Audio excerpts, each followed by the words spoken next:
Okay, good afternoon. Keep dropping things. My pen. All right, let me begin today, if I could, with the airstrike. The strikes, the rocket attacks in Al-Assad. Preliminary indications are that approximately 10 rockets were fired from points of origin east of the base. There are no reports of U.S. service member injuries, and all U.S. service members and U.S. personnel are accounted for. A U.S. civilian contractor suffered a cardiac episode while sheltering and sadly passed away shortly after. Our thoughts and prayers, our condolences, deepest condolences, go to his family and his loved ones. Iraqi security forces were nearly immediately on the scene, and as far as I know, they still are investigating. We cannot attribute responsibility for the rocket attacks at this time, and we do not have a complete picture of the extent of the damage on base. We stand by as needed to assist our Iraqi partners as they investigate. I am not aware of any specific requests by our Iraqi partners for investigation assistance at this time. Al-Assad's counter-rocket artillery mortar missile defensive system, also known as CRAM, I think you guys know that acronym, engaged in the defense of our people and our forces and our partners. Secretary Austin was kept abreast all morning, and he continues to monitor the situation. And as I said, we express our deepest condolences to the loved ones of the individual who sadly passed. Also, Secretary Austin spoke today with his Singapore counterpart, Minister of Defense Ong Eng Hen. The two leaders reaffirmed their mutual commitment to the U.S.-Singapore bilateral defense relationship. Secretary Austin and Minister Ong discussed COVID-19, and Secretary Austin applauded the strong measures that Singapore has taken with its response efforts. The Secretary also expressed appreciation for the regional access Singapore provides to U.S. forces, and both leaders expressed interest in further collaboration on U.S. force posture and counterterrorism. Secretary Austin and Minister Ong also exchanged views on the general regional security environment, and they look forward to one day being able to meet in person. Now, finally, I'd like to draw your attention to Secretary Austin's memo we released yesterday, reaffirming our values and our ethical conduct. This is an important topic to Secretary Austin, and he believes that we all need to commit ourselves to acting in accordance with our core values, to act ethically and professionally, to demonstrate the actions our fellow citizens expect of us. And I'll take some questions now. Sylvie. Thank you. To go back to the rocket attack in Iraq, do you think that when you assess the responsibility, do you think it needs a military response? I'm not prepared to speak to potential future responses at this time. I mean, if we determine that a response is necessary, we'll do that again in a manner, a time, and a place of our choosing.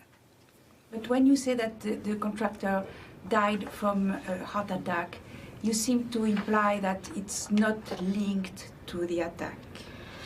I'm just trying to give you the facts as we know it. The individual was sheltering during the attack and suffered a cardiac arrest at the time. And I think honestly, that's just as far as we know.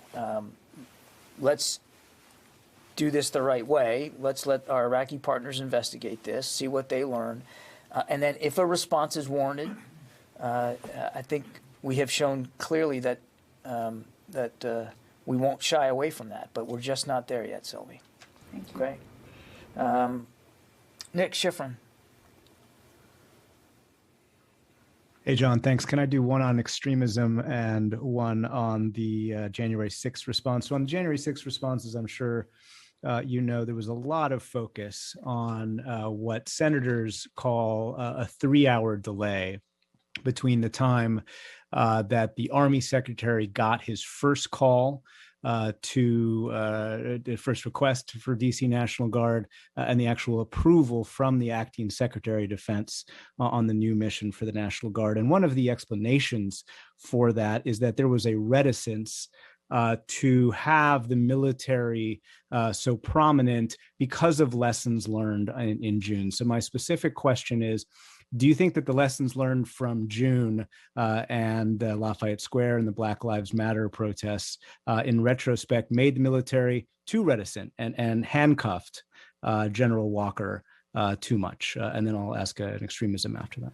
Yeah, Nick, I mean, I think, as you know, that the DOD IG is investigating the events surrounding January 6th and trying to get a better sense of what happened and why. I won't get ahead of that process. The people that could answer that question far better than me were the people involved in that decision-making process. And I'm just not equipped or qualified, and I wasn't here. So it would be inappropriate for me to attempt to answer that. Again, I want to stress, and I know there's a lot of interest in the hearing today. I understand that. And certainly Congress has every right to hold these hearings and to execute their oversight responsibilities. But it is being investigated by the IG, and I am not going to get ahead of that process. Sorry, instead of extremism, sorry, John. Go ahead. You had another one? One quick follow. Instead of extremism, can I just ask a quick follow-up to that? Did DOD receive any requests for the testimony of either former officials who were in the chain of command on January 6th or current Army officials who were involved in January 6th to testify? And did DOD respond to that or block those requests at all? There was no blockage. They asked for a representative from the department, and Mr. Salasys was our representative. I would refer you to the committee to talk to any other specifics they might have had with respect to what they requested or wanted. They wanted a representative from OSD, and we provided one who is senior enough and whose duties are representative enough to try to deal with that. Thanks. Okay, Dan? Just going back to the rocket attack, could you describe roughly the distance that the rockets were coming from, and what does that say about the tactics, and how does that, of whoever fired those, and to what degree does this resemble previous attacks by the Iranian-backed militia? I'm not qualified to do the forensics, Dan, on how this equates to previous attacks, other than obviously it's a rocket attack, and we have seen rocket attacks come from Shia-backed militia groups in the past. So in that way, it certainly coincides with our past experience here. And I don't want to get into the specifics more than I already have in terms of distance away. As I said, it was from points of origin east of the base. But I think for right now, as the investigation proceeds, I'm going to be a little careful about how much more detail we put out on that. And could I just follow up on Asia for a second? Today, the Secretary of State, as you know, gave a speech and very much focused on China, identified China as kind of the main U.S. competitor and adversary. Is the Secretary of Defense prepared to make some kind of guarantee to allies in Asia that the U.S. military posture will not be reduced, that the U.S. military presence will not be decreased? I think what you've seen the Secretary do, and I think what you can expect to hear him say, is that we're going to take very seriously our security commitments in the region. 5 of our 7 treaty alliances are in that part of the world. And we're going to, as the Secretary has said, we're going to respect those alliances and partnerships, and we're going to invest appropriately in them. But we are also, Dan, doing a global posture review that we expect will be finished this summer. And part of that review is to look at the footprint around the world and make sure that it's matching the strategy, that the resources are appropriate, and that we've got good policy oversight for what we're doing in any part of the world. And I just won't get ahead of that.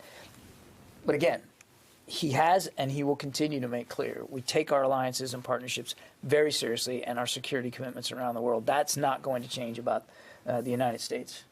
Paul Shinkman, U.S. News. Yeah, hi, Jen. Thanks for taking my call. So going back to the incident on January 6th, I understand that there's an internal review, and I respect that. But in some ways, the incident is still ongoing. The D.C. National Guard and other National Guard are still at the Capitol. At least they will be until March 12th. And there is persistent concerns about additional threats. There has been some reporting about a known threat that might have taken place this coming Thursday. So given that there is this internal review going on, does the current leadership believe that there's anything left that they need to address immediately regarding the decisions that day, particularly regarding these units that are still deployed to the Capitol? And do they have any concerns about making similar mistakes in the future, if you will concede that there were mistakes made that day?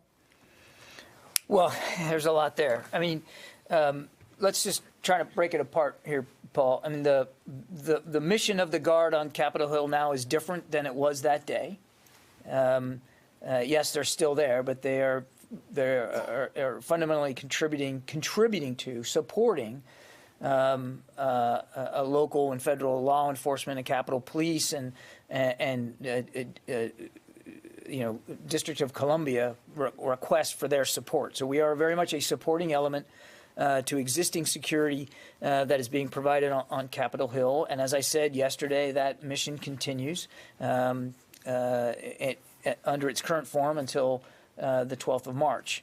And the Secretary is in constant contact with Army and National Guard leaders to make sure that those troops have what they need and that they're getting the support that they require to do that mission, which is, again, a very specific mission for right now. As for lessons learned, I think we're going to learn a lot as a result of this IG investigation. Again, we don't want to get ahead of that. But clearly, the Secretary's focus is on going ahead. It's making sure that that we are properly postured, properly trained, properly resourced to meet valid requirements for U.S. forces here at home and around the world. I wouldn't, get ahead of decisions he hasn't made yet, but I think it's, very clear that that he's going to want to make sure that that under his leadership there are sound, prudent, effective decision-making processes in place. Should we ever get to a situation where additional forces are needed here locally in a hurry. And I think I'd leave it at that. Barb? Well, two things to follow up. First, you were talking about moving ahead, moving to the future on this. So what is it that you are having the National Guard in D.C. be prepared to do as of March 4th and for the rest of their deployment? What can you tell the American people about it? It seems like that should be something that should be fairly transparent. What they are, not asking what they're equipped with, what are they facing, what are they prepared to do? And what are you having them be prepared to do? What do you think they are facing? You also, just talked about the fact he wanted them to be equipped properly, trained properly, should they face a need to rapidly deploy again. So what are you doing to make sure that happens? Both of those questions. I think he's had discussions with Army and National Guard leadership to make sure that that they know they'll have his support in terms of their readiness. I'm not going to speculate about potential future operations, whether it's here at home or overseas. Barb, you know that. It's about making sure that that everybody is ready to execute whatever missions might be required. But it's not as if I'm going to go into specifics on contingency planning. We just wouldn't do that. And as for what they're doing now, they are again supporting a security infrastructure that is in place at the request of local D.C. officials, the Capitol Police, the Secret Service, and of course local law enforcement, and that's what these soldiers are doing. And again, the Secretary believes the requirement's valid right now. We're constantly reevaluating that requirement, and if that changed, then obviously the mission will change. Just to button that, as of today, since we're so close to March 4th, have you had from the Capitol or D.C. any additional requests for any support, people, technology, equipment, support of any kind? Have you had any additional requests? I am not aware of any additional requests that have come through official channels here at the Pentagon. Yeah. Let me go back here.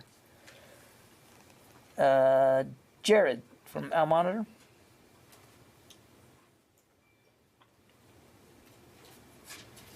Okay. Hi, John. Thanks there he for is. taking the question. Can you hear me?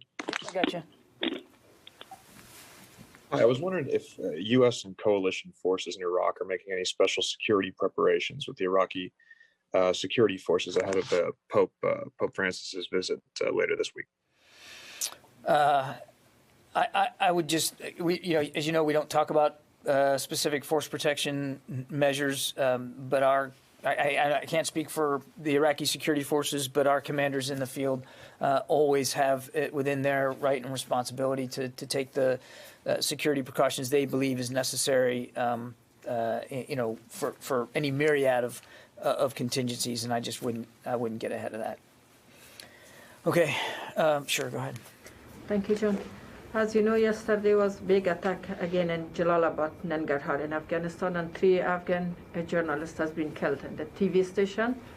And today, Daesh, ISIS take the responsibility. Do you think that Daesh going to be for future as big, dangerous, and capable in Afghanistan? We've said that they remain a security threat and a presence in Afghanistan as well as elsewhere in the region. They are a greatly diminished threat than what they once were, certainly a greatly diminished network and organization than they once were, but they still remain a threat. Mm-hmm. And also Taliban says that the USA violated the Doha Agreement. It means that the US attacked them from here on. I'm comfortable and confident in our compliance with the Doha Agreement. But as we've said, we are reviewing that agreement now, and we're reviewing compliance by all sides, and no final decisions have been made about that. Sam Legrone. Hey there, John. I just had a couple of housekeeping questions. When are we going to hear about the service secretaries? Is there a timeline for, releasing those nominations or kind of an idea? And if it's not imminent, what's the holdup? Number 2, some of the nominations from the previous administration are kind of hanging out there, particularly the Indo-PACOM commander. What's the status of that moving on to the Senate? Thanks. Yeah, Sam, as you know, the nominations of the secretaries for the services is a presidential process, a presidential nomination, and I'm certainly not going to get ahead of President Biden's decision-making here. As for specific timing, I'd refer you to my colleagues at the White House for that. And we don't have any personnel announcements or recommendations to speak to at this time with respect to senior 4-star officers. Again, those are at that level nominated by the president. I just don't have an update for you. Jenny? Thank you, John. On the transition of the wartime operation controls, how is the United States evaluating on the transition of the wartime of operational control to South Korea? Do you evaluate on this through joint military exercise between U.S. and South Korea? Well, let me just, I think you're talking about what we refer to as OPCON transfer. Yes. And wartime operational control will transition when the mutually agreed upon conditions are fully met. Conditions-based wartime OPCON transition is not only what the United States and the Republic of Korea mutually agreed to, it's also what is necessary to ensure the security of our military forces, our peoples, and the region. And we've talked about training in the past. I'll just repeat what I've said before. We know we have significant readiness requirements there on the peninsula, and General Abrams is very mindful of that and works in lockstep with our South Korean allies to make sure that that forces are appropriately trained. Do you think it is still too early to hand over to South Korea wartime transfer? I'm going to leave my answer the way I stated it. Yeah. Thank you. Yeah. Go ahead. Thank you, John. So I have a question on Iraq and a follow-up. So based on local reporting and open sources in Iraq, we've seen reports about the usage of 122 millimeter rockets, which are significantly different from previous attacks. Some reporting is indicating these are Iranian-made Arash 4 rockets. In addition to that, there's been reporting and open sources talking about surveying different militia groups around the Ain al-Assad air base in the last week. Can you confirm any of these elements? I won't talk about intelligence issues. And as for the specific weapons used, I'll go so far as to say they're rockets. And we'll let the Iraqi security forces on the scene do the forensics. And, when we have some additional detail to provide you, we'll do that. Okay. And yesterday, here from the podium, you expressed hope that the airstrike on Al-Bu Kamal might deter any future attacks. Yeah. And less than 24 hours later, this happened. In the airstrike, you targeted Kata'ib Hezbollah and Kata'ib Sayyid al-Shuhada, two entities that are part of the PMF. Yeah. Is the DOD, is the Secretary addressing the issue of the PMF with the Prime Minister of Iraq, since Prime Minister of Iraq is the leader of the PMF? Is the PMF a threat to U.S. presence in Iraq right now in light of these attacks? I don't have any additional conversations between the Secretary and his Iraqi counterparts to read out since the last time we talked about this. How do you view the PMF now after targeting Kata'ib Hezbollah and Kata'ib Sayyid al-Shuhada? We've long been open and honest about the threats that arrive from these rocket attacks that are being perpetrated by some Shia-backed militia. We've not been bashful about calling it out when we've seen it. And the only thing I'd add is, just like before, we're going to act appropriately to defend our personnel, our interests, and those of our Iraqi partners. But I'm asking about the PMF in general, since these groups are part of the PMF, and they're actually, the leaders of these groups are part of the leadership, like Abu Ala, the leader of Qatar. I understand where you're going. Again, we're focused on these Shia-backed militias that continue to put at risk and to continue to threaten our people and our Iraqi partners. And I don't have any other additional conversations to read out today. Finally, if I may, when you say Shia-backed militias, do you mean Shia militias or Iran-backed militias? I mean Shia-backed militias. What does that mean? Laura? Thanks, John. No, seriously, John. No, seriously. I mean Shia-backed militia. Like, what does that mean, Shia-backed militia? You're backed by I've Shia? answered your question, sir. Laura? Thanks, John. So just to follow up on something you said about the attack in Iraq, when you say the CRAM engaged, do you mean it successfully shot down some of the incoming rockets? And how many actually landed versus were shot down? So what we're counting right now is 10 impacts. I don't have an exact, we, as I said in my statement, we were counting approximately 10 rockets because we have 10 impacts. We know that CRAM was used and engaged. I don't have specific information for you today, right now, on the efficacy of that engagement. So that's why I'm being very careful about what we're saying right now. What I know is what I know and what I've told you, and that's honestly just within the last hour, the most recent information that I had coming in. Okay, and more broadly, does this attack coming 24 hours after coming very soon after the strike in Syria, does it show that the U.S. response failed to do its job of deterring additional attacks? And might there be a change in strategy that's required?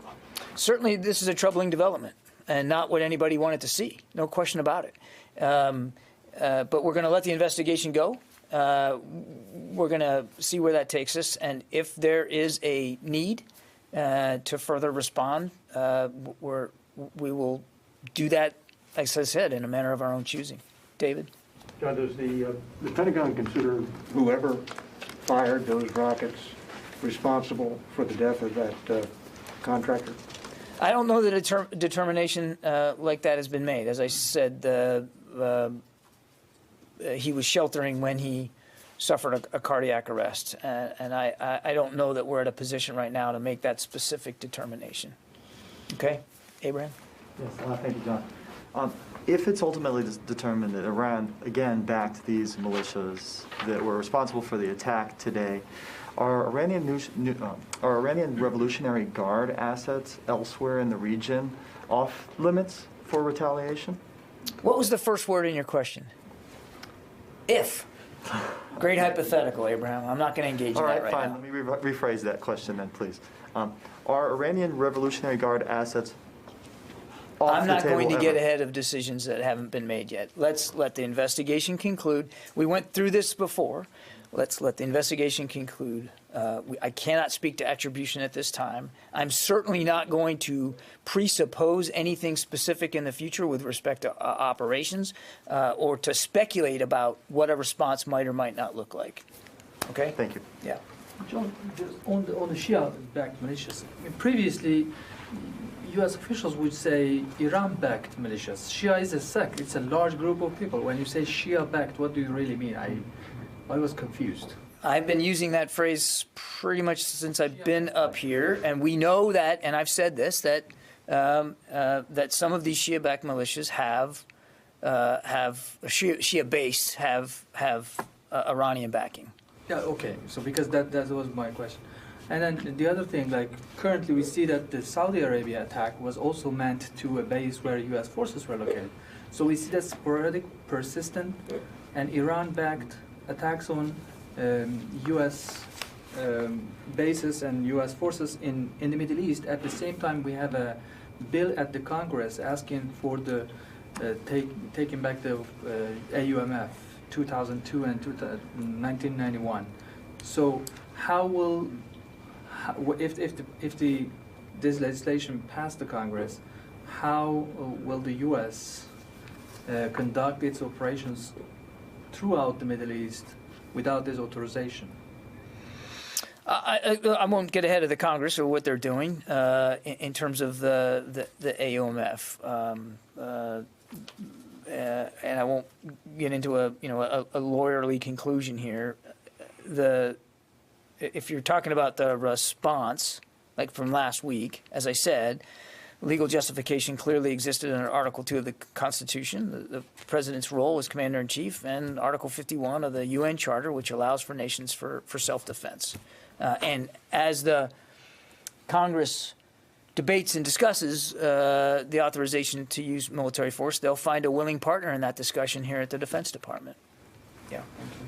Idris from Reuters. I know it's been a while. Did not recognize you. I know, that's what I was thinking. When the Secretary spoke with his Iraqi counterpart last week, the question of security of coalition forces in Iraq obviously came up. With the latest attack, does the Secretary believe the Iraqis are living up to their commitment of protecting U.S. and coalition forces in the country? The reason we're there is to go after ISIS and to help Iraqi security forces in that mission. And our commanders have the right and responsibility to protect their forces. This isn't about whether the Iraqis are doing enough or not. I mean, we're there at their invitation, at their request. This is their country. These are their bases to help them go after ISIS, and that's the focus. And I would remind that that Iraqi security forces are also coming under attack and under threat by these Shia militia groups. You don't necessarily think they should be doing more to protect the bases from the outside? Our focus with them is on going after ISIS, and this is a problem that has bedeviled us for a while. These militia groups and their ties to Iran. Yeah, Louis. First, I just want to compliment you on the improved audio for these phone calls. Yes. Hearing Thank it in you. person here, it sounds great. Yeah. Thank you. Thank you. It was a little bit more moving forward. difficult to get there than I thought it would be. That's right. But I wanted to ask you about when we talk about KH and KSS, these two Iranian-backed militias, is the assessment that in these attacks they are acting under the direction of Iran, or that they are working autonomously when conducting these attacks? And then the second question is, overall, how do you assess right now, what is the perception of the tensions with Iran in the region between the U.S. as opposed to the U.S.? On the first one, Louis, I mean, we know, and we know for quite some time that that there's a range of support that some of these groups get from Tehran. I won't get into specifics on any, given attack about exactly what degree of command and control there was or wasn't, but we know they continue to get support from the Iranian regime, and it varies. It varies across the spectrum. So that's been a long-standing and common concern, and clearly relations between our two countries are not at a high point. The maximum pressure campaign that was put on by the previous administration only emboldened Iran further to pull back its commitments under the JCPOA, and certainly has done nothing to limit, constrain, or curtail their other malign activities, whether it's ballistic missile defense ballistic missile capabilities, that they've developed, or their support for terrorism. And we've seen, we continue to see reports of other activity throughout the region, in the maritime domain as well. So, the bilateral relations between Iran and the United States remain tense. And that's the situation as we come into it. And because the previous administration pulled out of the Iran deal, now there's no direct method of communicating as there was before. I won't get ahead. That's for the State Department to speak to in terms of how that's going to go. What I can just say is, from our perspective, the Secretary takes very seriously our commitments in the region to our people, to our resources, and to our allies and partners in trying to address and be prepared for the continued threats that come out of Tehran. Okay, Mike? Yeah, do you know if the rockets were fired from a single spot or multiple spots? And assuming this becomes, you eventually point the finger at the Iranian-backed Shia militias, is there a concern that this situation might evolve into some sort of tit-for-tat affair with them striking us, so we knock a couple of buildings over, so them strike us again? My understanding on your first question is, and I use the word points in my statement, points of origin, right now we believe plural, but again, there's forensics being done, and I want to leave a little bit of a caveat there because early information, as you know, Mike, is not always 100% accurate. Nobody wants to see the situation escalate. That is why when we conducted the strike last week in Syria, we said we believed it was measured and proportionate. It was intended to take that compound out and not allow these groups to use it, but also to send a signal about how seriously we take our responsibilities to protect our people. And I said back then that we hope it will have a deterrent effect. We still do. So nobody wants to see this escalate into, as you described it, a tit for tat. That's not in our interest. It's not in the Iraqi people's interest. Okay. Ashley, on the phone? Yes, hi. I wanted to follow up on Laura's question, and you said 10 rockets were impacted. Do you mean that they hit the base or that they were hit by the CRAM system? And then I also wanted to ask, has there been any requests for any additional air defense systems to be deployed to the region? And the Army has 2 Iron Dome batteries right now that they're training up on to be able to deploy later this year, but they've also left open the window to be able to speed that up. Has a decision been made to speed that up? I'm not aware of any decision to change defensive systems there in Iraq. I don't have anything for you on that. And again, on the numbers, as we speak now, we believe that approximately 10 rockets were fired. We have seen 10 impact points on the base where rockets hit.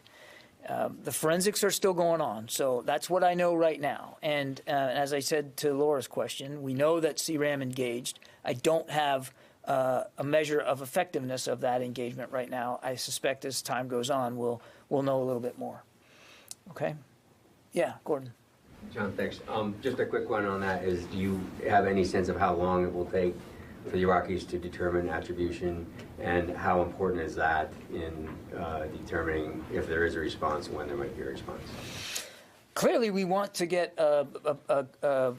we want to know attribution. I think I won't speak for the Iraqis. I don't know how long this investigation is going to take them to complete. We're going to respect that process and let them and let them do their work. And again, I'm not going to speculate and get ahead of decisions that might or might not be made in terms of a response, except to say that we will, if it is deemed that a response is necessary and warranted, we'll do that in our own way, in our own manner, and obviously we'll be mindful of the need to do that in a way that is as effective as possible. Okay, Lucas. John, a number of lawmakers have called for a new authorized use of military force. Does the Secretary believe he has all the authorities he needs? Yeah, we just had this question. As I said, if lawmakers are going to they want to have a discussion about the authorization for use of military force, they'll find a willing partner in that discussion here at the Defense Department. But as we talked about last week, the answer is yes. And the strikes that were conducted in Syria were done under Article 2 and under the UN Charter. The president, as commander-in-chief, has a fundamental responsibility to act in self-defense of our troops and our assets overseas. Nothing's going to change about that. And as we said, and I know the question's kind of getting towards response. I get that. The response last week, as I said, was a defensive measure. And would the Secretary like to see a new authority pass through Congress? I'm not going to speak for the Secretary on that. Again, we would welcome the opportunity to have those discussions. And just a quick follow-up. You say nobody wants to see this situation escalate. It appears that the groups that are launching these rockets do want to see this escalate. How do you make sure this doesn't spiral out of control? I don't speak for them. I'm speaking for the U.S. Defense Department. And when I say no one, I mean no one here wants to see this escalate. What was your second question? Was that it? Okay. Yeah. We'll go Mike and then you. Go ahead. One caveat for a second that I was in the artillery, so these kind of questions, I get very niggling in my brain. I know. I've seen your Twitter feed. Okay. They fired 10 rockets from multiple locations, and all 10 hit the target. We engaged with CRAM, but apparently didn't knock them out because they all hit the target. So, I mean, I just want to make sure I'm on the right sort of, I'm not going off into some sort of, in the weeds territory. I mean, I'll be as precise as I can be, Mike, right now. We, as I said, as of an hour ago before I came out here, we believe that 10 approximately, I think I used the word approximately, 10 were fired from points of origin. And we know that there were 10 impacts on the base. We know that CRAM engaged. Right. What I can't tell you is, were there more than 10 and CRAM knocked out a few of them? Or is one or two of those impacts still registering on the ground even though CRAM hit it? So I just don't have that level of detail right now. I want to say that is some Fort Sill level artillery right there. 10 rounds fired from multiple targets hitting the same, the time on target right there on the point. That's pretty sophisticated shooting. So when you say it's Fort Sill, like, you mean it's good? Artillery Center, I'm sorry. Okay. Yeah. Again, I'm telling you what I know now, Mike.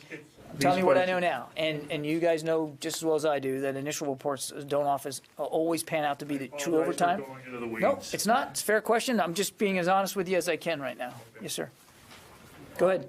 My name is Mitch Tanaka from Kyoto News, Japan, and I have a question on Asia. Okay. I believe there's a discussion about the need to disperse the forces to make it, to avoid it to become a big target.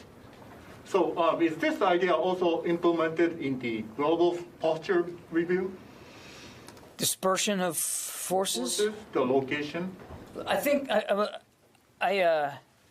I think it's important to remember what the Global Posture Review is about. It's not about the tactical employment or even the operational level employment of forces in a region or in a theater or in a combat zone, which is what you're talking about. Dispersal is not an uncommon military tactic as a self-defense measure. That's not what the posture review is about. It's taking a look at where our footprint is around the world. Do we have it right? Do we have enough assets, enough resources, enough people to meet the strategy for that part of the world? And is that strategy tied to an effective policy that matches the will of the American people? That's what the global posture review. It's a very geostrategic look. It's not an operational or tactical one. Yeah, Laura? Just one more question on the January 6th attack. As I'm sure you're aware, during the testimony today, the commander of the D.C. National Guard gave a different timeline than has previously been given by the Pentagon. I know you weren't here at the time, but is it concerning that 2 months later, there's still an inability to get the timelines straight, even within DoD? From our perspective, Laura, there's no confusion about the timeline. I think we've posted it online, and I can point you to the link. I mean, we've. What was he talking about when he said it's 5 p.m. versus 3 p.m. approval? Were there two? Are you talking about General times? Walker? Yes. I would point you back. You should really ask that question to General Walker. We have posted on our website, and again, we can get you the link if you don't have it, of